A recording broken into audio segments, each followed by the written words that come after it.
ingat saya. Terus? Terus abis gitu aku kan bilang gini, kok itu kan cuma baju bekas. Terus aku bilang gini sama yang paketan sini, kan dapat bel saya. Terus udah dibuang aja. Oh iya, kalau dibuang nanti kamu urusan sama polisi. Lah aku kan takut sama Pak Polisi. Ya, daripada ribut-ribut, terus tak bayar aja. Langsung aku ke situ lagi ambil uang pulang ya. Terus tak bayar lagi ke saya yang kirimnya paketan itu. Aku soalnya tadi loh lihat sing sama lab sama Pak Kuya itu loh, kan bicarakan masalah paket-paketan itu loh.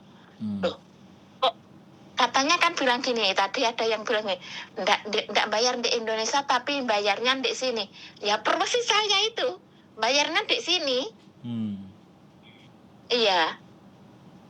Terus? Ya udah tak bayar, kita kan asal usulnya kalau bayar kan beli tuh enggak sampai segitu. Wong itu baju bekas-bekas ya.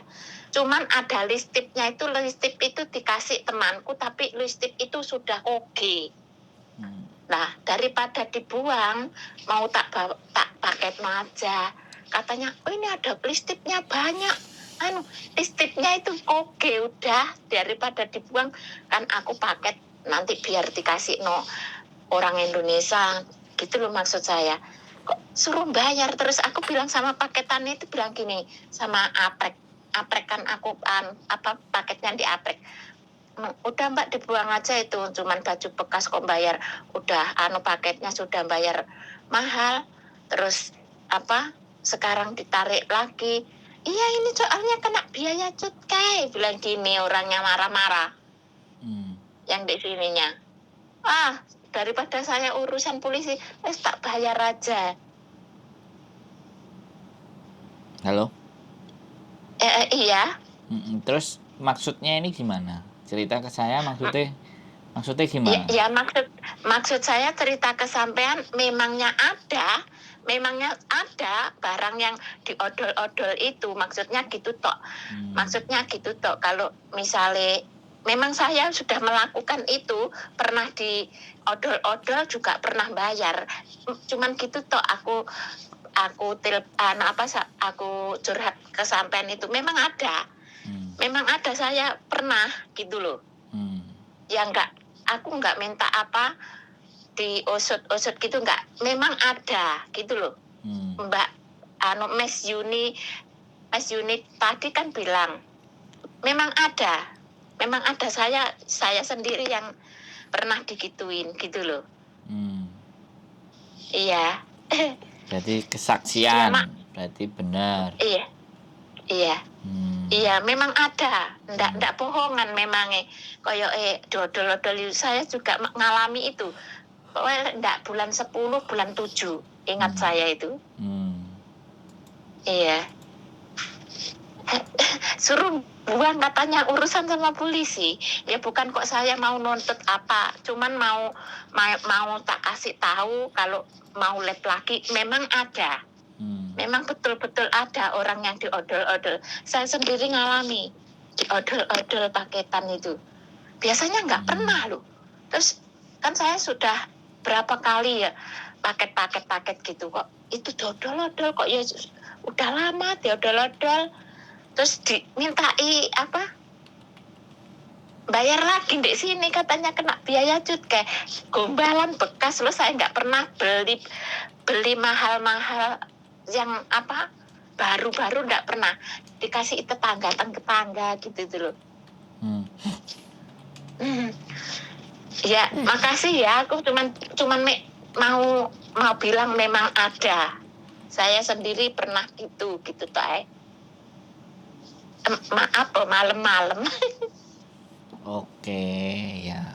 Oke. Cuman begitu ya. Makasih. Oke, Iya, siap. cuman gitu. Cuman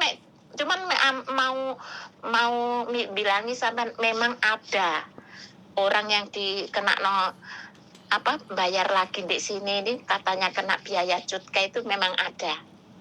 Gitu loh. Ya udah, makasih, selamat tidur. Siap. Codau, semangat. Oke.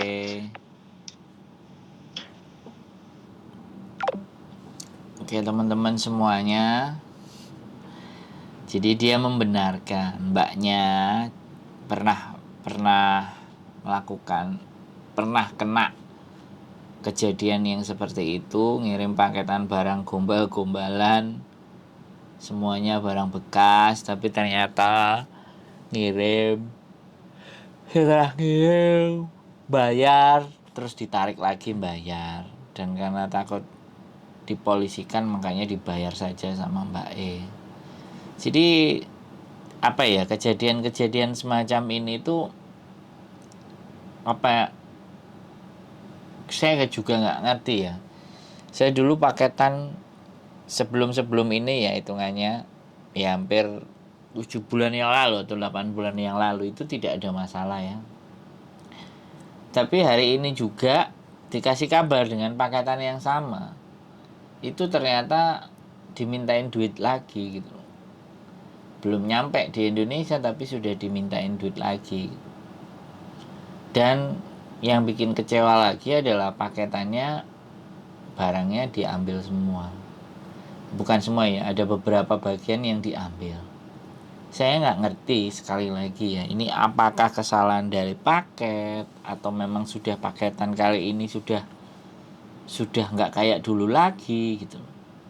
Jadi sekali lagi ini tetap saya bilang waspada ya, daripada memang capek-capek kita ngumpulin barang bekas terus dikirim ke Indonesia, alhasil di Indonesia juga akhirnya diambil oknum-oknum yang nggak bertanggung jawab, ya sudah, sebaiknya ya kita nggak perlu paket-paket saja gitu. Kalau ataupun ada yang ngerasa saya paket kok aman, ya sudah, mungkin itu keberuntungan atau apa. Tapi sekarang jauh lebih banyak teman-teman yang paketannya nggak tahu, hilang dan entah kemana. Jadi itu yang menjadi persoalan, antisipasi dan kita pikir-pikirkan sendiri apakah sesuatu yang kita kirim ke Indonesia itu sudah cukup bernilai sehingga kita harus berani membayar harga, atau sebaiknya aja dikirim ke Indonesia itu duit aja. Jadi itulah, silahkan dipertimbangkan buat teman-teman. Ini adalah bentuk cerita dan kesaksian yang membenarkan dari perkara tadi live siang. Ya tetap waspada, tetap semangat. Sekali lagi tetap belajar, dan karena berhenti belajar adalah memulai kebodohan. Keep stay tune my YouTube channel and see you next video. Bye bye.